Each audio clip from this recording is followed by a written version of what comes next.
નાયકા પર એક ફંડામેન્ટલ ચર્ચા પણ કરી લઈએ. ઘણું ગઈકાલે એક ફોકસ અને જે મજબૂતી આપણને કંપનીનું વિઝન FY30 જે જાહેર થયું અને ત્યારબાદ એક્શન જે નાયકામાં પોઝિટિવ આપણને જોવા મળી હતી.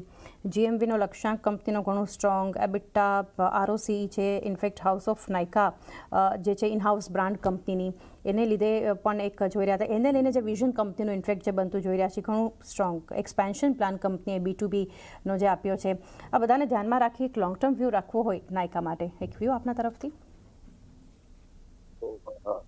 આનો એક ઇતિહાસ બી છે. ચાંદની જ્યારે IPO આવેલો, લિસ્ટિંગ થઈ, લિસ્ટિંગના ભાવ, પ્રીમિયમ અને પછી જે નીચલી સપાટી આપણે જોઈ, એ નીચલી સપાટી પર ક્યાંક ને ક્યાંક અમારી ફંડામેન્ટલ રિસર્ચ ટીમને લાગ્યું કે મૂલ્યાંકનને લઈને આકર્ષિત થઈ ગયો છે હવે આ સ્ટોક. એટલે પાયાના મતે આજે ડિસ્ક્લોઝર FNS ઈ-કોમર્સ એટલે કે નાયકા પર ખરીદારીની ભલામણ છે લાંબા ગાળા માટે. અને મારા ખ્યાલથી 2 દિવસ પહેલા એમને કંઈક એમના જે કારોબારની રણનીતિ છે એમાં AI નો પ્રયોગ કરવાના છે અને એને લઈને જે જેન ઝી અથવા તો મિલેનિયમ જે ગ્રાહકો છે કંપનીના, એમની તરફ આકર્ષિત થશે.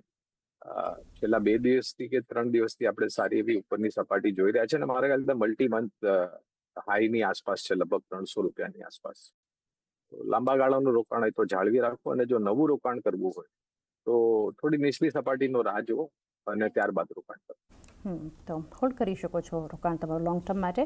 ફ્રેશ એન્ટ્રી કરવી છે થોડા નીચેના લેવલ્સથી રાહ જોઈ શકો છો નાયકા. અને આજે પણ ઘણી મજબૂતી સ્ટોક બતાવી રહ્યું છે. પ્રી ઓપનના બિટ્સ 12% મજબૂત.